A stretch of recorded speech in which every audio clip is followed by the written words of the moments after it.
2024 లేదా 25లో డిగ్రీ లేదా బీటెక్ చదివారా? సాఫ్ట్‌వేర్ జాబ్ కోసం ఎదురు చూస్తున్నారా? అయితే కోడ్ జ్ఞాన్ 100 డేస్ కోర్సులో చేరండి, జాబ్ సాధించండి.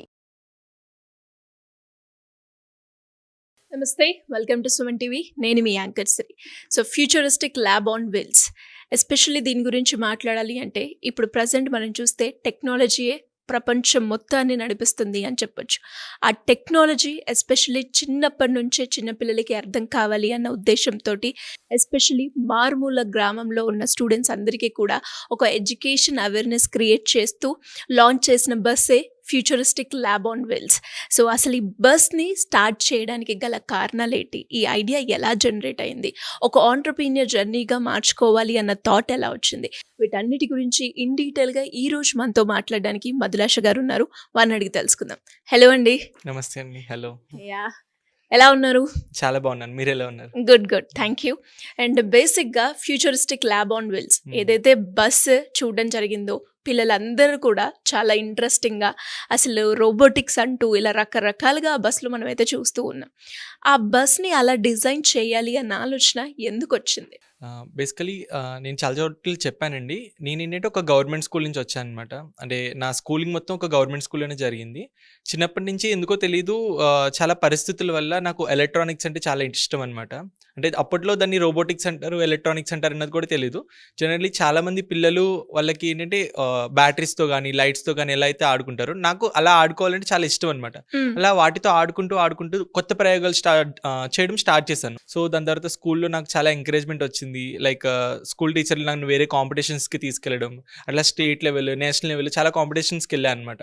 సో అప్పుడు నాకు అంటే చదివిన స్కూల్లో అంటే నాకే గుర్తులేదు, కానీ నేనేం చేశాను, ప్రతిరోజు నా బ్యాటరీ ఎక్కడుంది, నేను చేసే ఐటమ్స్ ఎక్కడున్నాయి, నాకు చాలా ఆ మెమరీస్ ఇప్పటి వరకు ఉన్నాయన్నమాట. సో దాని తర్వాత నేను బీటెక్ చేద్దామని హైదరాబాద్ వచ్చాను. వన్స్ హైదరాబాద్ వచ్చిన తర్వాత నేను ఇక్కడ బీటెక్ ఎలక్ట్రానిక్స్ అండ్ కమ్యూనికేషన్ తీసుకున్నాను అనమాట. సో నేనేం ఎక్స్పెక్ట్ చేశానంటే కాలేజ్ థియరిటికల్గా కాదు, ఒక బోర్డు మీద క్లాస్ చెప్పరు. ఇంజనీరింగ్ కదా, స్కూల్లో అయితే బోర్డు మీద క్లాసులు చెప్తారు. ఇంజనీరింగ్ కాబట్టి కొత్తగా ఉంది టర్మ్.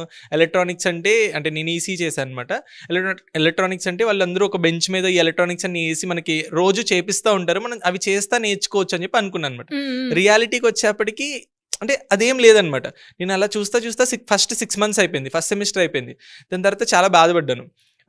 నేను కొంతమంది సీనియర్స్ని అడిగాను అనమాట, ఏంటి ఏదన్నా 3rd yearలో చెప్తారా లేదంటే 4th yearలో చెప్తారా నేను ఎక్స్పెక్ట్ చేసినట్టు అని చెప్పి వాళ్ళు 4th year వాళ్ళని అడిగితే, అరే నువ్వు అనుకున్నవన్నీ ఇక్కడ అవ్వవు, అలా ఉండదు రియాలిటీ. ఇంజనీరింగ్ అంటే ఇదిగో ఇలా థియరిటికల్గా చెప్తారు, ఫైనల్ ఇయర్లో లాస్ట్కి వచ్చిన తర్వాత ఒక ప్రాజెక్ట్ చేయాలి, అది కూడా చాలామంది అమీర్పేటలో తెచ్చుకుంటారు అని చెప్పారనమాట. నేను షాక్ అయ్యాను. షాక్ అయ్యి నేను ఎక్స్పెక్ట్ చేసింది ఇది కాదు, ఇప్పుడు నేను ఏం చేయాలని చెప్పి కొంచెం బాధపడిన తర్వాత నాకు ఒక క్లారిటీ వచ్చింది. మా బ్రదర్తో మాట్లాడిన తర్వాత, నువ్వు ఏమైతే అనుకుంటున్నావో నువ్వు చెయ్యి, కాలేజ్ సపోర్ట్ చేయకపోతే ఏముంది, నీకు ఆల్రెడీ అనుకుంటున్నావు కదా ఏదైతే చేయాలనుకుంటున్నావో నువ్వు స్టార్ట్ చేయని చెప్పాడనమాట. సో అప్పటి నుంచి నేను ఏం చేశానంటే నా రూమ్లోనే ఎలక్ట్రానిక్స్ అయితే తెచ్చుకుని, చిన్నప్పుడు నేను స్కూల్లో ఉన్నప్పుడు ఎలా చేసేవాడినో డైలీ అట్లా నేను కాలేజ్లో కూడా చేసేవాడిని అనమాట. సో దాని తర్వాత నాకు సబ్జెక్ట్ రావడము అట్లా మెల్లగా మొదలైంది. ఒక పాయింట్ వచ్చిన తర్వాత కరోనా టైం, అప్పుడు నేను 3-2లో ఉన్నాను అనమాట, 2020. ఓకే. BTech 3rd yearలో. సో ఆ టైంలో ఏంటంటే ఒక స్టార్ట్అప్ స్టార్ట్ చేద్దాము, అంటే కొన్ని మీటింగ్స్ అవి అటెండ్ అయిన తర్వాత ఒక స్టార్ట్అప్ స్టార్ట్ చేద్దామని ఉంది. సో స్టార్ట్అప్ ఏం స్టార్ట్ చేద్దాము అంటే వేరే ప్రాజెక్ట్స్ మీద వర్క్ చేస్తున్నాను, నాకు ఫర్దర్ సపోర్ట్ రావట్లేదు అనమాట. అంటే కాలేజ్ నుంచి నేను చేద్దాం అనుకున్న ప్రాజెక్ట్కి సపోర్ట్ అడిగితే వాళ్ళు చేయట్లేదు. ఆర్ ఎల్స్ ఎవరైనా టీచర్స్ని అడుగుదాము, ఆ పర్టికులర్ టెక్నాలజీలో ఉన్న వాళ్ళకంటే వాళ్ళకి అంటే టీచ్ చేస్తారు కానీ టీచింగ్ వరకు ఎక్స్పర్టైజ్ ఉంది, దాని తర్వాత దాన్ని డెవలప్ ఎలా చేయాలని చెప్పి వాళ్ళకి జీరో నాలెడ్జ్ అనమాట. సో సరే మనం ఒక స్టార్ట్అప్ స్టార్ట్ చేద్దాము, ఆ స్టార్ట్అప్లో మనం ఎందుకు టీచ్ చేయకూడదు స్టూడెంట్స్కి అని చెప్పి అనిపించింది అనమాట. సో అప్పుడు మనం అందరూ కోవిడ్లో ఉన్నాం కాబట్టి మనం ఈ చెప్పేది ఆన్లైన్ చెప్దాము ఫస్ట్. ఇప్పుడు నాకు ఎలాగో రోబోటిక్స్ ఎలక్ట్రానిక్స్ మీద చాలా నాలెడ్జ్ ఉంది, నేను చాలా చేశాను కాబట్టి నాకు వచ్చిన నాలెడ్జ్ని మనం ఎందుకు స్కూల్ వాళ్ళకి చెప్పకూడదు, నాలాగా వెయిట్ చేసే వాళ్ళు చాలామంది ఉంటారు కదా అని చెప్పి అనిపించి ఆన్లైన్లో టీచ్ చేయడం స్టార్ట్ చేశాను అనమాట. సో దాని తర్వాత మెల్లమెల్లగా వేరే ప్రొడక్ట్స్ మీద వర్క్ చేయడం, అంటే కొత్త ఇన్నోవేషన్ ఏం చేయాలి, దాన్ని మార్కెట్లో సెల్ చేద్దాము, ఆ ప్రోడక్ట్ని మనకి కొంచెం మనీ వస్తాయి, ఆంటర్‌ప్రెన్యూర్‌షిప్ అంటే ఇలా ప్లాన్ బి ఉండాలి కదా అని చెప్పి అనుకున్నాను అనమాట. సో అలా వర్క్ చేస్తా వెళ్ళాను. కొన్ని ప్రొడక్ట్స్ ఏంటంటే ఆంటర్‌ప్రెన్యూర్‌షిప్‌లో చాలామంది ఫస్ట్ చేసే తప్పు ఏంటంటే మార్కెట్ ఫిట్, అంటే అది మార్కెట్లో ఫిట్ అవుతుందా లేదా అని చూసుకోరనమాట. ఆర్ ఎల్స్ కాంపిటీషన్ ఉందా లేదా, ఆ ప్రోడక్ట్ ఆల్రెడీ ఎగ్జిస్టింగ్లో ఉందా లేదా. అంటే ఫర్ ఎగ్జాంపుల్ ఎవరికైనా ఒక గ్లాస్ చేయాలి అనిపిస్తే వాళ్ళు ఇమీడియట్గా చేసే రూమ్లో కూర్చుంటారు, 6 months కష్టపడతారు, చేసేస్తారు. కానీ అది బయట పనిచేస్తుందా లేదా, ఆర్ ఎల్స్ అది ఆల్రెడీ ఎగ్జిస్టింగ్లో ఉందా లేదని చెక్ చేసుకోరనమాట. ఫస్ట్ ఇయర్ మొత్తం నేను అదే చేశాను. అంటే నాకు వచ్చిన ఐడియా అలా నేను ఇంప్లిమెంట్ చేయడం, బయటికి ఎవరికి చెప్పకుండా. అది రియాలిటీకి వచ్చి చూస్తే ఆల్రెడీ అలాంటి ప్రొడక్ట్ ఎగ్జిస్టింగ్లో ఉన్నాయన్నమాట. సో ఆ టైం అంతా వేస్ట్ అయింది.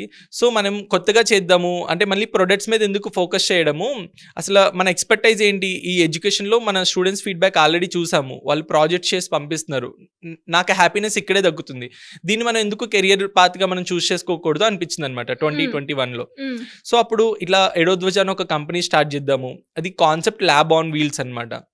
అంటే ఒక మొబైల్ బస్ లోపల ఈ టెక్నాలజీస్ అన్ని ఇంటిగ్రేట్ చేసి మనం స్కూల్స్కి కాలేజెస్కి వెళ్తే అక్కడ ఉన్న స్టూడెంట్స్కు ఏదంటే నాలాగా ఎక్స్పెక్ట్ చేసే వాళ్ళు చాలా మంది ఉంటారు. స్కూల్లో ప్రాక్టికల్గా నేర్పిస్తారు, ఏంటంటే ఈ ప్రాక్టికల్గా నేర్పించినప్పుడే వాళ్ళకి ఆ స్కోప్ అర్థమవుతుంది. సో నాలాగా వెయిట్ చేసే వాళ్ళందరి కోసం నేనే ఎందుకు ఇనిషియేషన్ తీసుకోకూడదు అని చెప్పి అలా స్టార్ట్ చేశాను అనమాట 2021లో. సో 2021లో ఫ్యూచరిస్టిక్ ల్యాబ్ ఆన్ వీల్స్ అయితే వచ్చేసింది అంటారా? అలా ఐడియా వచ్చింది. 2021 జూన్ 13న మా కంపెనీ అయితే స్టార్ట్ చేసాం అనమాట. ఇంకొక 2 monthsలో 4 years యానివర్సరీ అవుతుంది. సో ఏంటంటే అప్పుడు స్టార్ట్ చేసాము. కానీ లాస్ట్ ఇయర్ జూన్ 10న మా బస్ అయితే లాంచ్ అయింది అనమాట. రేవంత్ రెడ్డి గారు మా బస్ లాంచ్ చేశారండి. So super. అంటే ఇప్పుడు మీరు ఏదైతే అన్నారో ఒక బస్లో పిల్లలకి ఎడ్యుకేషన్గా అండ్ అలాగే సైన్స్ ఎలా ఉంటుంది, టెక్నాలజీ ఎలా యూజ్ చేయొచ్చు, దాన్ని ప్రాక్టికల్గా ఇది ఎవరైనా చేయొచ్చు, సాధ్యం అవుతుంది అని చూపించాలన్న ఉద్దేశంతో మీరు తీసుకురావడం జరిగింది. మరి ఇదంతా చూస్తే మనకి సోషల్ కాజ్ లాగానే కనిపిస్తుంది. అంటే ఇప్పుడు మనం బిజినెస్ పరంగా మాట్లాడుకుంటే ఇందులో ఇన్కమ్ సోర్స్ అనేది ఎలా ఉంటుంది? బేసికల్గా ఏంటంటే ఇప్పుడు మాది ప్రైవేట్ లిమిటెడ్ కంపెనీ అనమాట. సో ఈ ఐడియా నేను స్టార్ట్ చేద్దాం అనుకున్నప్పుడు నేను చాలామంది ఇన్వెస్టర్స్ దగ్గరికి అయితే వెళ్ళాను అనమాట. ప్రాజెక్ట్ ఇలా చేద్దాం అనుకుంటున్నాను, నా బస్సు ఉంటుంది, దాని నుంచి మేము స్కూల్స్కి వెళ్తే ఇలా ఛార్జ్ చేస్తాము, మనం గవర్నమెంట్ స్కూల్లో చేయాలనుకుంటే ఇక్కడ మనకి సిఎస్ఆర్ అని ఒక ఆప్షన్ ఉందన్నమాట, కార్పొరేట్ సోషల్ రెస్పాన్సిబిలిటీ. అంటే ప్రతి ఏవైతే మంచి టర్న్ ఓవర్స్ చేసే కంపెనీస్ ఉంటాయో వాళ్ళు ఈ సిఎస్ఆర్ పార్ట్ కింద కొంతమంది they need to do the social activities అనమాట. సో ఈ సోషల్ యాక్టివిటీస్లో ఎడ్యుకేషన్ కూడా వస్తుంది, మనం ఇక్కడ నుంచి కూడా మనం మన రన్వే కోసం ఏదైతే మనీ ఉంటుందో అక్కడి నుంచి తీసుకురావచ్చు. ఏంటంటే వాళ్ళు చేద్దాం అనుకున్నా ఇదే పని, కానీ నాకు ఎనర్జీ ఉంది, ఐ కెన్ డూ ఇట్ అని చెప్పి నాకు చాలా మంది ఇన్వెస్టర్స్ ని అప్రోచ్ అయ్యారనమాట. కొంతమంది ఇనీషియల్ గా వాళ్ళు అంత సపోర్టివ్ గా లేకుండే, తర్వాత నాకు యుఎస్ నుంచి ఒక సంస్థ జార్జ్ మన్సన్ యూనివర్సిటీ నుంచి నాకు ఒక $1 lakh సపోర్ట్ వచ్చిందండి. దాని తర్వాత ఆ సపోర్ట్ తర్వాత నాకు startup India seed fund scheme తీసుకున్నాను, అక్కడి నుంచి కూడా నాకు సపోర్ట్ వచ్చి ఒక 25 lakhs. అలా ఒక బస్ అయితే ఎస్టాబ్లిష్ చేశాను అనమాట. అంటే ఇప్పుడు వాళ్ళు ట్రస్ట్ చేశారు నా మోడల్ ఎట్లా ఉంది, ఇప్పుడు ఒక ఇన్వెస్టర్ మనకి మనీ ఇస్తున్నాడు అంటే అక్కడి నుంచి రావాలి అని వాళ్ళు చూస్తారు. సో ఇక్కడ we have multiple revenue sources. అంటే మనం స్కూల్స్ కి వెళ్తున్నాము, టీచ్ చేస్తున్నాము, అక్కడ ఎడ్యుకేషన్ అయితే అంటే సోషల్ కాజ్ లో కనిపిస్తుంది. బట్ మనం స్కూల్ ప్రైవేట్ స్కూల్కి వెళ్తే నేను ఛార్జ్ చేస్తాను డెఫినెట్గా, ఎందుకంటే వాళ్ళు ఫీజు తీసుకుంటారు. పర్ స్టూడెంట్కి 350 rupees కానీ 500 rupees కానీ 1 dayకి మేము ఛార్జ్ చేస్తాం అనమాట. సో మినిమం ఒక 100 స్టూడెంట్స్ని తీసుకుని వాళ్ళకి ఫుల్ ఫ్లెడ్జ్డ్గా ఈ నాలెడ్జ్ ఇస్తాము. అంటే ఒక మూవీ చూసి, అంటే మూవీతో కంపేర్ చేయకూడదు బేసికలీ. అక్కడ వచ్చినప్పుడు ఏంటో ఒక ఎంటర్టైన్మెంట్ మనకి ఫీల్ వస్తుంది ఒక 3 hours లో, కానీ ఇక్కడ ఫుల్ నాలెడ్జ్ అనమాట. వాళ్ళ లైఫ్ లాంగ్ ఈ టెక్నాలజీ గురించి మర్చిపోరు ఆ 1 day ఒక వర్క్ షాప్ వల్ల అనమాట. ఫర్దర్గా మేము మల్టిపుల్ వర్క్ షాప్స్ చేస్తూ ఉంటాము. అంటే వాళ్ళకి డిఐవై కిట్స్ ఇచ్చి వాళ్ళ స్కూల్లోనే రోబోటిక్స్ ఒక కాంపిటీషన్స్ అయ్యి పెడతా ఉంటాము. అలాగే వాళ్ళు కొత్త ఇన్నోవేషన్ ఎలా చేయాలి దీని గురించి కూడా వాళ్ళని ఎంకరేజ్ చేస్తూ ఉంటాం అనమాట. ఇలా మల్టిపుల్ రెవెన్యూ సోర్సెస్ అయితే ఉన్నాయి మా ఆర్గనైజేషన్కి. ఓకే. అండ్ అలాగే మీరు ఇది స్టార్ట్ చేసేటప్పుడు మీకు ఇప్పుడు రీసెంట్గా కూడా మీరు కలాం స్ఫూర్తి యాత్ర అనేది కూడా మీరు లాంచ్ చేయడం జరిగింది. అండ్ సక్సెస్ఫుల్గా తెలంగాణలో ఆల్మోస్ట్ 33 districts కవర్ చేయడం జరిగింది. అంటే ఎలా ఉంది రెస్పాన్స్ పిల్లల నుంచి, స్టూడెంట్స్ నుంచి ఎలా ఉంది, ఆ కాన్సెప్ట్ ఏంటి, ఎలా రిసీవ్ చేసుకున్నారు ఆడియన్స్? బేసికలీ నేను బస్ స్టార్ట్ చేసిన తర్వాత చాలా డేస్, కొన్ని డేస్ అంటే ఈ ఆంటర్‌ప్రెన్యూర్‌షిప్ అనేది అంత ఈజీ కాదండి, చూసినంత ఫ్యాన్సీగా కనిపించదు అనమాట. కొన్ని డేస్ నా బస్ని ఖాళీగా ఉంచాను అనమాట. నాకు ఎందుకో నచ్చలేదు, మనం ఇంత కష్టపడి చేసాము, స్కూల్స్కి వెళ్ళలేకపోతున్నాం, వెళ్ళాలంటే వి నీడ్ మనీ కదా. అవును, లైక్ డెఫినెట్గా మనకి టీమ్కి కానీ ఆర్ ఎల్స్ మనకి ఫ్యూయల్కి కానీ చాలా ఖర్చులు అవుతాయి. సో మనం ఒక ప్లాన్ వేద్దాం, యాక్షన్ ప్లాన్. నాకు బస్సు ఇంత మంచి చేసినా సరే ఒక పాయింట్ ఆఫ్ టైంలో నాకు సాటిస్ఫాక్షన్ లేదనమాట. నేను చేసిన బస్సు Tier 2 and Tier 3 సిటీస్కి తీసుకెళ్ళాలి అని చెప్పి. కానీ నేను బస్ లాంచ్ అయిన తర్వాత most of the schools with in Hyderabad చేశానమాట. సో నాకు ఎందుకో నచ్చలేదు. సో ఒక యాక్షన్ ప్లాన్ వేద్దాము, మనం ఒక యాత్ర చేద్దాం తెలంగాణ మొత్తం, ఇలా బాగుంటుంది కదా అని ఒక ఐడియా వచ్చింది. ఐడియా వచ్చిన వెంటనే నేను కొంతమంది స్పాన్సర్స్ని, ఇలా సిఎస్ఆర్ టీమ్ని చాలా మందిని కలవడం స్టార్ట్ చేశాను అనమాట. సో మనకి సేల్స్ ఫోర్స్ అన్న ఆర్గనైజేషన్ మా ఈ కలాం స్ఫూర్తి యాత్రకి సపోర్ట్ చేసిందనమాట. సో మనం ఏంటంటే ఈ యాక్షన్ ప్లాన్ ఇచ్చాము. నేను ఇట్లా నా దగ్గర బస్సు ఉంది, నేను యాత్ర ఎంటైర్ తెలంగాణ తిరుగుదాం అనుకుంటున్నాను. ఒక డిస్టిక్ లో ఒక స్కూల్లో మనం ఇన్స్పైర్ చేస్తే రేపు పొద్దు నుంచి వాళ్ళే రేపటి కలాంగా మారుతారు. అందుకే దీనికి కలాం స్ఫూర్తి యాత్ర, మన కలాం గారి స్ఫూర్తి తీసుకుని పెట్టడం జరిగిందండి. సో వాళ్ళు ఫ్యూచర్ ఇన్నోవేటర్స్ అవుతారు అనమాట. రేపటి కలాం అవ్వచ్చు, లేకపోతే అంతకన్నా పెద్దగా అవ్వచ్చు, ఏదో ఒకటి ఇన్వెన్షన్ చేయాలి అన్న ఆలోచన రావచ్చు. ఎగ్జాక్ట్లీ. సో వాళ్ళకి ఏంటంటే ఎందుకు చదువుతున్నామో పర్పస్ తెలియదు చాలా మందికి. ఇప్పుడు మా టెస్టిమోనియల్స్ కానీ మీరు అన్ని చూస్తే మా వెబ్సైట్లో కానీ ఆర్ ఎల్స్ మా ఇన్స్టాగ్రామ్లో కానీ, సో అక్కడి నుంచి క్లియర్గా తెలుస్తుంది అనమాట. చాలా మంది స్టూడెంట్స్కి వాళ్ళకి సైన్స్ ఎందుకు చదువుకుంటున్నారు, మ్యాథ్స్ ఎందుకు చదువుకుంటున్నారు క్లారిటీ ఉండదు. కానీ ప్రెసెంట్ ఎగ్జిస్టింగ్ టెక్నాలజీలో వాళ్ళు చదువుకునే సబ్జెక్ట్స్ ఎక్కడెక్కడ ఉన్నాయి, ఎలా ఇంక్లూడ్ చేయొచ్చు, అలాగే వాటిని ఈ టెక్నాలజీ యూస్ చేసి ఎలా కొత్త ఇన్నోవేషన్ ఎలా చేయాలి, ప్రాబ్లమ్కి ఒక సొల్యూషన్ ఎలా ఫైండ్ అవుట్ చేయాలి అన్నది మేము క్లియర్గా ఎక్స్ప్లెయిన్ చేసామన్నమాట. దీనివల్ల అంటే నేను చూశాను, అంటే ఈ 2 months ఆఫ్ జర్నీ అనమాట కంప్లీట్గా కలాం స్ఫూర్తి యాత్ర. కొంతమంది స్టూడెంట్స్ అంటే నాకు చాలా దగ్గర అయిపోయారనమాట. అంటే మేము స్పెండ్ చేసింది ఒక్కడే అయినా స్కూల్లో they have seen like what we're doing really కదా, మేము పడే స్ట్రగుల్ కానీ స్టూడెంట్స్కి ఆ టెక్నాలజీ అందించాలి అని చెప్పి, అలాగే వాళ్ళు నేర్చుకున్న తర్వాత ఇచ్చే ఫీడ్బ్యాక్ కానీ. కొన్ని డిస్ట్రిక్ట్స్లో ఏంటంటే కొంతమంది పాటలు పాడారు. అంటే ఒక 3rd class అమ్మాయి మా బస్సు గురించి పాట రాసిందనమాట. బస్సమ్మ బస్సు బస్సమ్మ బస్సు అని చెప్పి. అంటే విత్ ఇన్ షార్ట్ టైంలో వాళ్ళకి ఆ ఇన్స్పిరేషన్ ఎక్కడి నుంచి వచ్చింది, ఒక టాలెంట్ బయటకు వచ్చిందనమాట. అలాగే కొంతమంది స్టేజ్ మీద మాట్లాడుతూ ఏడ్చేశారనమాట. ఎందుకంటే they never seen this kind of technology anywhere అనమాట. వాళ్ళ లైఫ్ అంతా కష్టపడినా వాళ్ళు చూస్తారో లేదో తెలీదు. బట్ ఆ ఎకో సిస్టమ్ని వాళ్ళున్న విలేజ్లోనే వాళ్ళున్న స్కూల్లోనే తీసుకురావడం వల్ల వాళ్ళకి చాలా హ్యాపీ అనిపించింది అనమాట. ఆ ఆనంద బాష్పాలు ఉంటారు కదా, అట్లా మీరు చూడొచ్చు. ఒక స్టూడెంట్ ఆన్ స్టేజ్ ఏడ్ చేశాడు అనమాట. మా టీంకి ఒక పర్పస్ అర్థమైంది. ఓకే, మనం ఇంత కష్టపడి చేస్తున్నాము, మీనింగ్ఫుల్ అనిపించింది అనమాట మాకు కూడా. సూపర్. అండ్ అలాగే మరి ఇది స్టార్ట్ చేసినప్పుడు మీరు అన్నట్టుగానే అది క్లిక్ అవుతుందో క్లిక్ అవ్వదో అన్న డౌట్ అయితే ఉంటుంది. ఆడియన్స్ రిసీవ్ చేసుకుంటారా లేదా అన్నది కూడా ఉంటుంది. ఆ మూమెంట్ లో మీరు ఎలా బ్యాలెన్స్ చేశారు అండ్ ఎలా మీరు మీ అటెన్షన్ ని గ్రాప్ చేసుకోలాగా ట్రై చేశారు? ఇప్పుడు బేసికలీ ఇనీషియల్గా అయితే చాలా సెల్ఫ్ డౌట్ ఉంటుందండి మనకి. అంటే నేను కంపెనీ స్టార్ట్ చేసిన తర్వాత ఆల్మోస్ట్ ఒక 2 years మాకు బస్ లేదు మా చేతిలో. 2 years తర్వాత మాకు బస్ వచ్చింది అనమాట లాస్ట్ ఇయర్ జూన్లో. ఏంటి అంటే ఈ లోపు చాలా మంది అడుగుతూ ఉంటారు కదా, ఏం చేస్తున్నావు నువ్వు, బీటెక్ అయిపోయింది, ఎంబీఏ అయిపోయింది, ఖాళీగా ఏం చేస్తున్నావు, తెలీదు. నేను ఏం చేస్తున్నాను, నా దగ్గర ఉన్న ప్రొడక్ట్ ఏమైనా ఉంటే నేను చూపించవచ్చు. ఒక పెన్నో గ్లాసో బాటిల్ ఏదైనా ఉంటే నేను చూపించవచ్చు. నా పెద్ద బస్సు నేను ఒక పక్కన తయారు చేద్దామని ఇది చూస్తున్నాను. నా విజన్ ఎక్స్ప్లెయిన్ చేసినా చాలా మందికి అర్థం కాదు. ఇప్పుడు కూడా ఆడియన్స్లో చాలా మందికి బస్ అనగానే ఏంటి బస్ అనుకుంటారు. అది ఎప్పుడైతే ఎక్స్పీరియన్స్ చేస్తారో అప్పుడే తెలుస్తుంది మన విజన్ ఏంటి అన్నది. సో చాలా అయితే స్ట్రగుల్స్ పడ్డాం అనమాట. అంటే ఎలాంటి బీటెక్ అయిపోయో చక్కగా జాబ్ చేసుకోవచ్చు కదా, ఎందుకు ఇవి వీటితోటి ఎంత ఇన్కమ్ జనరేట్ చేస్తావు, ఇలాంటి వర్డ్స్ అని విన్నారా? అవును, డెఫినెట్ గా విన్నానండి. అంటే అవి లేకున్నప్పుడు అవి ప్రతి ఒక్కరి జీవితంలో ఉంటాయి, నా జీవితంలో కూడా చాలా ఉన్నాయి అనమాట. కాకపోతే అవన్నీ కూడా నేను ఎప్పుడు అంటే బస్సు ఉన్నప్పుడే కాదు స్కూల్కి వెళ్ళింది, దాని ముందు కూడా చాలా స్కూల్స్కి వెళ్ళాను అనమాట. When ever I went to some schools, అక్కడ స్టూడెంట్స్ ఫీడ్బ్యాక్ ఉంటుంది కదా, అయిపోయిన తర్వాత ఎలా అనిపించింది అని చెప్పి స్టూడెంట్స్ దగ్గర ఫీడ్బ్యాక్ తీసుకుంటాం అనమాట. వాళ్ళు చెప్పినప్పుడు నాకు హ్యాపీ, అంటే ఆ ఎనర్జీ నాకు ఒక 2-3 months ఉంటుంది అనమాట.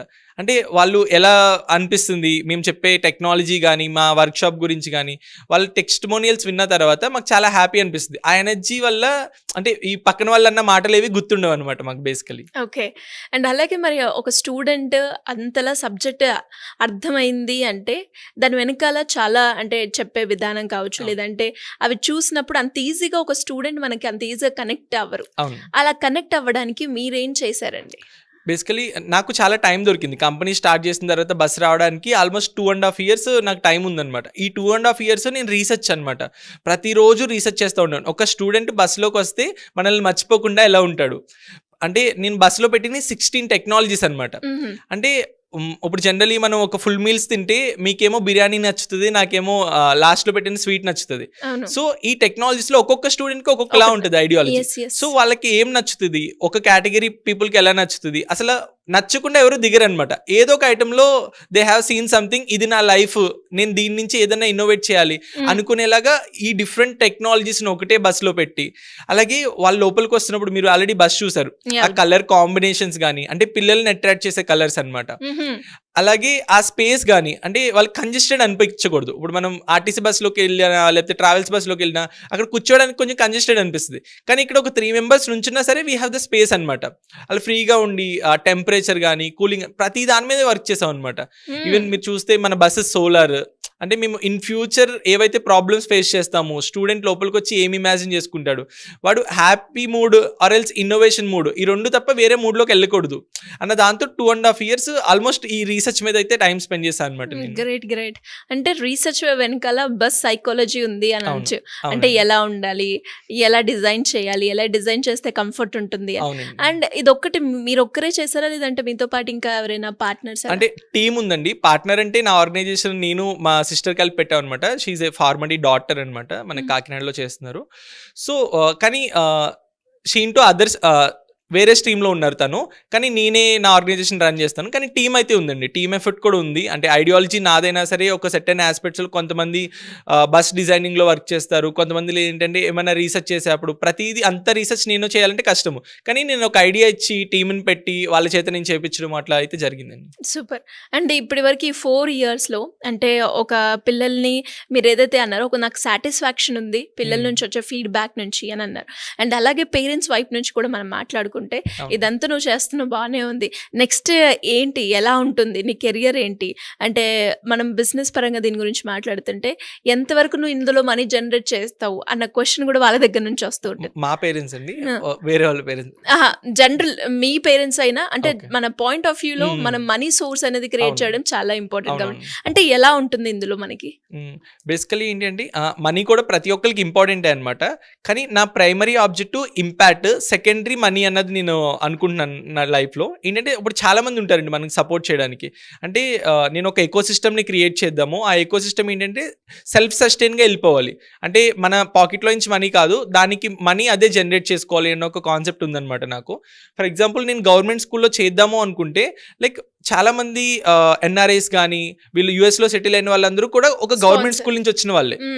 వాళ్ళ స్కూల్కి ఏదో ఒకటి చేద్దాము అని ఉంటుంది. ఆ చేసేది ఒక వాటర్ క్యాన్ పెడతారు కొంతమంది, లేదంటే సోలార్ పెడతారు, లేదంటే ఒక గోడ పెడతారు, లేదంటే ఒక గేట్ కడతారు. అలా కాదు, మీరు అక్కడున్న స్టూడెంట్స్కి టెక్నాలజీని పరిచయం చేయండి. ఈ టెక్నాలజీని పరిచయం చేయడం వల్ల వాళ్ళ లైఫ్ లాంగ్ మిమ్మల్ని గుర్తుపెట్టుకుంటారు. అలాగే వాళ్ళ లైఫ్ని మీరు చేంజ్ చేస్తారు. ఒక స్టూడెంట్కి ఇచ్చినప్పుడు రోబోటిక్స్ ఉంటుందని తెలిస్తే వాడు కెరియర్ పాత్ ఏంటి అని వాడు చూస్ చేసుకుంటాడు అనమాట బయట ఉన్న టెక్నాలజీస్ని. సో వాళ్ళకి ఆ ఆప్షన్ ఇస్తున్నాం మేము. అంటే we have multiple revenue sources అనమాట. మీకు ఆల్రెడీ చెప్పాను సిఎస్ఆర్ అని చెప్పి. అలాగే ప్రైవేట్ స్కూల్స్లో చాలామంది ల్యాబ్స్ ఎస్టాబ్లిష్ చేద్దాం అనుకుంటున్నారు. వాళ్ళకి తెలీదు ఎక్కడి నుంచి ఎలా చేస్తే బాగుంటుంది ఈ టెక్నాలజీ. నేను ఆ రీసెర్చ్ మీద చాలా టైం స్పెండ్ చేశాను. స్టూడెంట్కి నచ్చేలా ఎలా చెప్పాలి, ఏ టెక్నాలజీని చెప్పాలి అంతా కూడా మేము ప్రిపేర్ చేసాం అనమాట. ఎవరైనా ల్యాబ్స్ పెట్టాలన్నా సరే వీ కెన్ డూ ఇట్ అనమాట.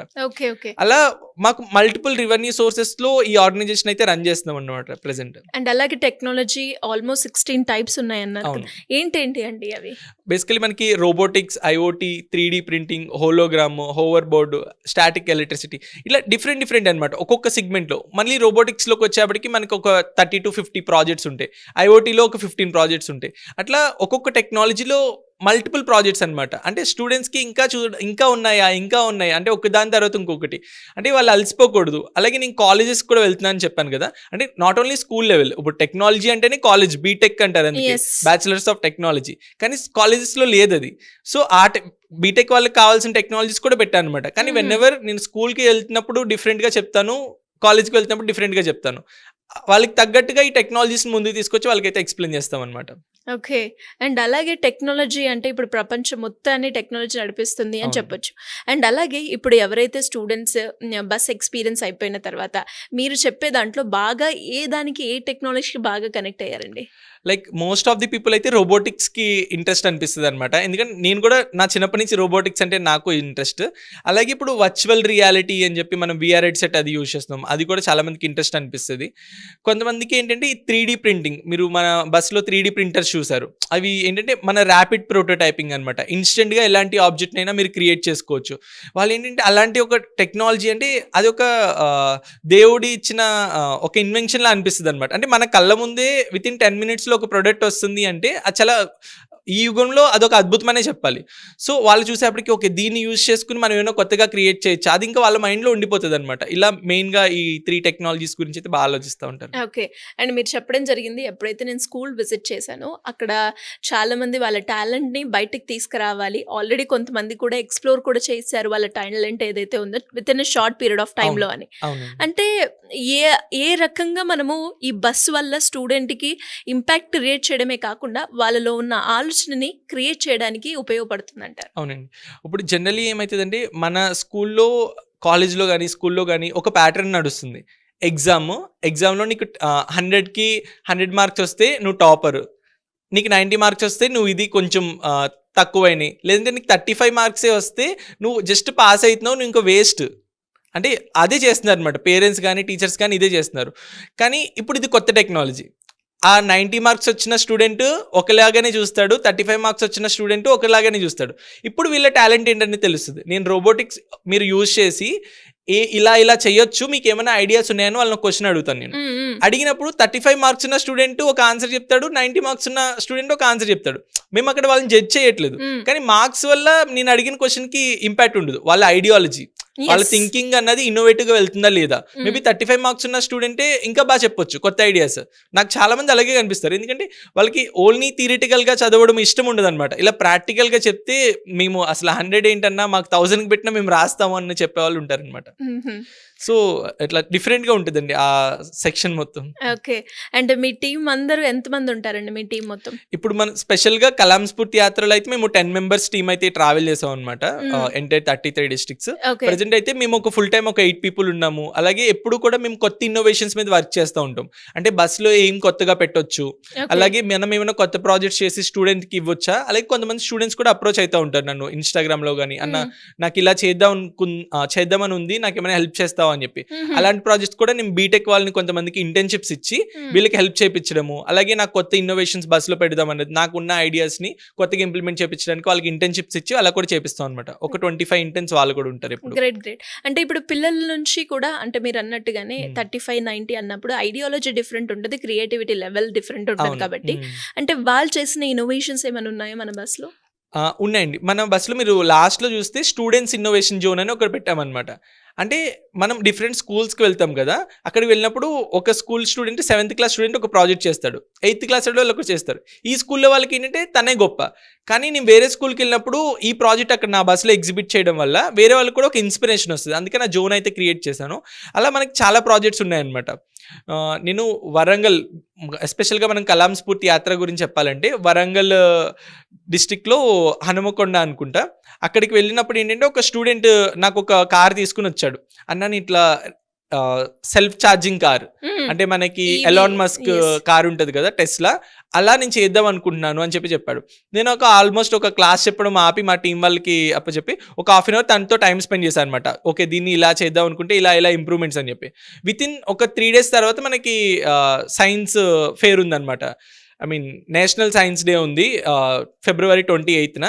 సో 3 days తర్వాత నేను చెప్పిన కాంపోనెంట్స్ అన్ని తెప్పించుకుని నేను చెప్పిన ఇప్పుడు బీటెక్ 4th year లో చేయాల్సిన ఒక ప్రాజెక్ట్ ని తను 8th class లో ఉన్నప్పుడు చేశాడనమాట, ఒక వీడియో చూసి. ఓకే. అంటే మీరు స్టూడెంట్ టాలెంట్ ఎలా ఉందో చూసుకోండి. అలా మల్టిపుల్ పీపుల్ అనమాట ఎప్పుడు ఏదో ఒకటి పెడతా ఉంటారు, కొత్త ఇన్నోవేషన్స్. రీసెంట్ గా ఇప్పుడు నిన్న కాక మొన్న నేను వాట్సాప్ స్టోరీలో కూడా పెట్టాను. అంటే ఒక చిన్నపిల్ల నాకు ఫ్లో అని చెప్పి ఒక కోక్ టిన్ ఉంటుంది కదా, జనరల్లీ మనం థమ్స్ అప్ కానీ కోక్ అని తాగుతాం కదా, ఆ కోక్ టిన్ మీద చిన్న డాట్స్ పెట్టి మేకుతో ఫ్లో అని చెప్పి రాసి లోపల ఒక లైట్ పెట్టింది అనమాట. అంటే ఇక్కడి నుంచి వస్తుంది ఆ క్రియేటివిటీ థాట్. అంటే జనరల్లీ మనం కోక్టిన్ ఉంటే దాన్ని నలిపి పడేద్దాము డస్ట్బిన్, లేదంటే ఎవరికైనా పాత సామాన్లు వాడికి ఇవ్వాలి, అది అక్కడి వరకు తెలుసు. కానీ ఉన్న ఒక వేస్ట్ కోక్టిన్ని మనం క్రియేటివ్గా ఎలా వాడచ్చు, దాన్ని నుంచి ఇప్పుడు అన్నకి ఇది పంపిస్తే డెఫినెట్గా నా క్రియేటివిటీ తెలుస్తుంది అని చెప్పి దే హ్యావ్ సెంట్ అనమాట. అంటే అక్కడి నుంచి వస్తుంది క్రియేటివిటీ అన్నది. సూపర్. అండ్ ఫైనల్గా అంటే నెక్స్ట్ ప్రాజెక్ట్స్ ఏంటి, ఎలా ఉండబోతుంది? ఫ్లో బస్ అది స్టూడెంట్స్కి ఎలా ఉపయోగపడుతుంది అంటారు ఫర్దర్ ప్రాజెక్ట్స్లో? ఇప్పుడు బేసికలీ మనం ఎంటైర్ తెలంగాణ అయితే తిరిగామండి. అంటే నాకు సాటిస్ఫాక్షన్ ఉంది, కానీ చాలామంది స్టూడెంట్స్కి మా స్కూల్కి ఎందుకు రాలేదు అన్న కోపం కూడా ఉందన్నమాట నా మీద, టు బీ ఫ్రాంక్. కానీ ఇంకా నా ప్లాన్ ఏంటంటే తెలంగాణలో ఉన్న 33 డిస్ట్రిక్ట్స్లో డిస్ట్రిక్ట్ వచ్చి ఒక బస్సు, చిన్న కోరిక అండి, అలా డిస్ట్రిక్ట్ వచ్చి ఒక బస్సు పెడదామని ఉంది. దాని గురించి నేను వర్క్ చేస్తున్నాను ఆల్రెడీ. వేరే సిఎస్ఆర్ వాళ్ళని కనెక్ట్ అయ్యి మా ఫౌండేషన్ నుంచి, ఎడోదోజా ఫౌండేషన్ నుంచి నేనైతే ట్రై చేస్తున్నాను అనమాట. అలాగే నాది యాక్చువల్లీ ఏపీ, ఆంధ్రప్రదేశ్, కానీ నేను తెలంగాణలో యాత్ర చేశాను. నేను ఏపీలో యాత్ర చేద్దామని అనుకుంటున్నాను అనమాట. అది ఇంకా మనకి మెల్లగా అప్డేట్స్ అయ్యి వస్తాయండి. ఓకే. సో నెక్స్ట్ ఇప్పుడు కలాం స్ఫూర్తి యాత్ర coming soon on Andhra Pradesh. So great అండి, and all the best for your future projects. Thank you so much. Thank you. Suman టీవీలో మీ పర్సనల్ అండ్ బిజినెస్ ప్రమోషన్స్ కోసం కింది నెంబర్కి కాంటాక్ట్ చేయండి.